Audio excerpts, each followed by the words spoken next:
Hey everyone, this is Matt with the Zurvivalists. We're back with another week of zombie interviews. This week we have Jason from Portland, Oregon. Jason, how you doing? I'm great. How are you? I'm waking up. So let's get down to it. This is a question that I always start off the show with. How would you survive a zombie outbreak? Well, this is something we've actually put a fair amount of thought in at my house. We live here in Portland, Oregon, actually live in Beaverton, which is kind of a suburb of Portland. So we don't have quite the high population threat that you'd have in downtown Portland. And I've given that a considerable amount of thought in planning out what we do. We live on your typical suburban street, split-level house, and we have an attic that is fairly secluded and easy to reach. And we actually keep a ladder running up to the attic pretty much at all times. If you were to head out into the garage, which is easily barricadable, you can get into the garage, up into the attic. And right there in the garage, we have a pretty good-sized freezer and a pretty heavily stocked pantry. Okay. And so we always figured we'd get out, first thing first, barricade the house, because we have large bay windows. There's no way we'd keep anybody out of the house. So we'd get out in the garage, get up into the attic, pull the ladder up, and from there we'd actually be able to reach the freezer, be able to reach the pantry, and be able to hole up out of reach for at least a considerable amount of time, either till help came or until we had to come up with a backup plan. So, so you use your attic, and then you can just easily get into the garage, and you have all your stuff there. What about like bathrooms? Do you have is there a bathroom that's easily accessible from this as well? There isn't, but one corner of the attic pops out, and you can get out onto the rooftop. I mean, if worse came to worse, we can go right there in the backyard. And we have a fair assortment. I've taught martial arts for 15, 20 years now. We have a fair assortment of swords, axes, and weapons up there as well, things that can be used in relatively close combat.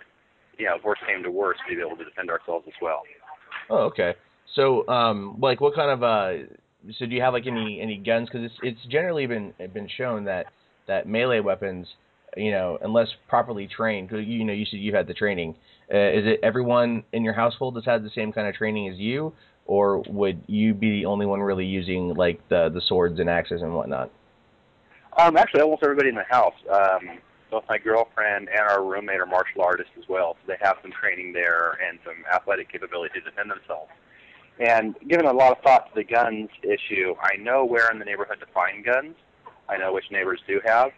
And we joke around a fair amount that if we run out of food, we're not really that worried. 2 houses down is a rather large Mormon family, and Mormon law dictates you have a year of supplies on hand in case of the apocalypse.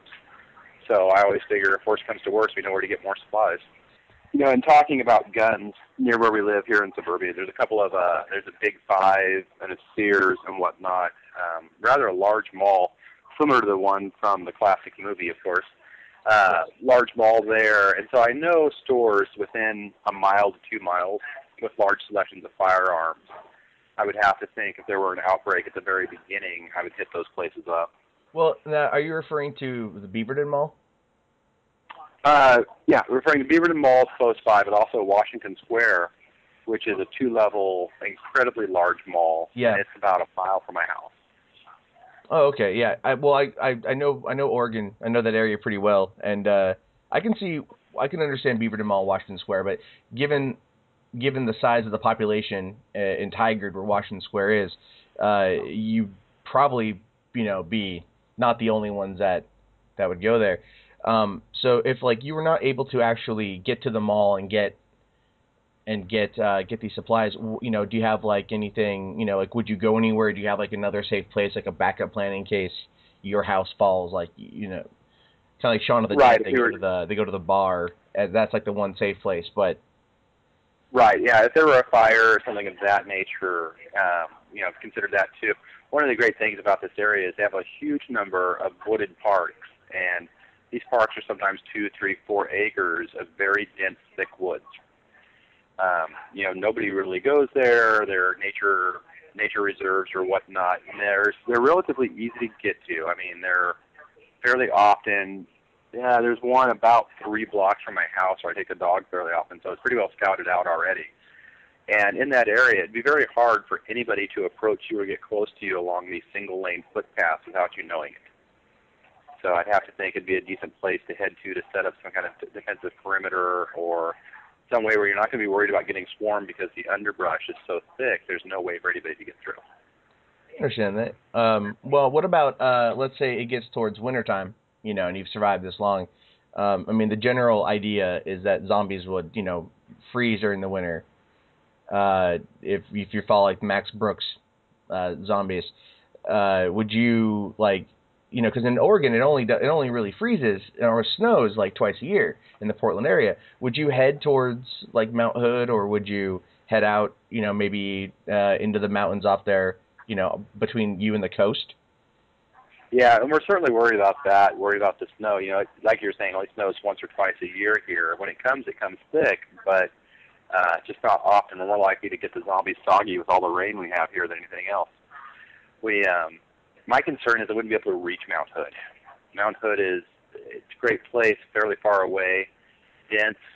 You got to pass through several dense population areas, and the roads approaching it are not good. I mean, there's a lot of two-lane, twisting highway-type roads getting up to the mountain. If anybody else has that plan and there's any kind of traffic problem, you're going to wind up with the worst-case scenario where you're going to be stuck on a freeway in a car, unable to go forward or back. That is true. And that's definitely... Yeah, and that's definitely, to me, a worst-case scenario is to wind up trapped somewhere. I'd far rather remain mobile or be able to get out and get around as necessary. We've seen over and over again, from books and from movies as well, once you become trapped in a place, your options really get thin pretty quick. That's like being on the move definitely seems a better option. Now, is there like any place that, because your plan is very well thought out and very impressive, would you, do you have like long term? Because I mean, they say that the idea is that humanity will technically be over, and that will be to the point of like we're gonna have to rebuild. Would you like be able to hold out for a year, or would you think that there would be like a safe haven that people are building? I guess the question I'm trying to ask is, if you heard like, let's say on the radio, or there was like a distress signal that there was like, let's say Seattle was like the place to be. Like this is, they've cleared it. It's a zombie-free zone. Would you make that 300-mile trek to go to Seattle from Portland? I don't think I would. My personal belief is that if you have somewhere where you're congregating large amounts of people, all you're really doing is rounding up all the cattle in one place. You round up everybody in one place, you're just inviting disaster, either outbreak from within or from without. I would far rather go with a small group of survivors. There's a place we go camping, which is about 45-minute drive from us, fairly heavily wooded, higher up in the mountains. There's a stream, fair amount of small fowl and animals which you can hunt right there. You head up a gravel logging road, and once you get up near the top, there are a few old structures. It used to be a logging area, so there are a few old structures that can be used for shelter in the wintertime. Pretty easily defensible structures, and high enough up and far enough out that you shouldn't really have any problems. And I would be far more tempted, I think, to go someplace like that and wait it out. I used to work for the county coroner, removing dead bodies off the side of the road or homicides or whatnot. And so, bodies decompose pretty quickly in bad weather. I would just have to think I'd be far more inclined to head someplace like that I know is reachable. Not a lot of population in the area, a lot of natural resources, the stream, the fish. There are deer up there quite a bit. We see them all the time camping. You actually answered my next question. I was going to ask you, like, can you fish and can you hunt and all that? Because that'd be pretty imperative to survival. Right. And I have, I don't have a gun. I do own a couple of bows. And not the best bow hunter in the world, but your survival depends on it. I think you'd get good pretty quick. Yeah. And I grew up right off the beach in Huntington Beach, California.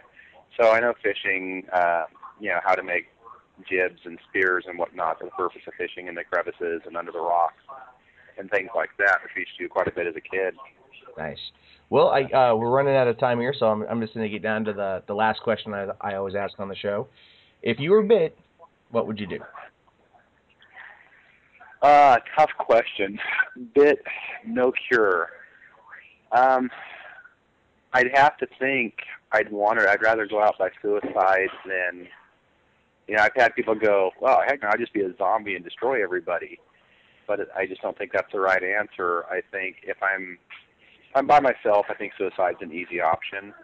If I'm with a group, I think making sure they're set as best as possible and getting away from them, either having somebody shoot me or going out that way, I think would be far preferable, to wandering the earth for who knows how long. That's about the usual answer, but it's either become a zombie or get kill yourself is generally like the choice there. But it's to each their own, really. Well, that's all the time we have for this week on the show. Jason, thank you very much for being here. All right, thank you. And for all of you guys listening at home, be sure to check out more episodes of The Zurvivalist at facebook.com/kzomradio. And please visit our sponsor, Monsters vs. Monsters, the new card game for kids. It's high cost can be found at monstersvsmonsters.com. Thanks, and see you guys later.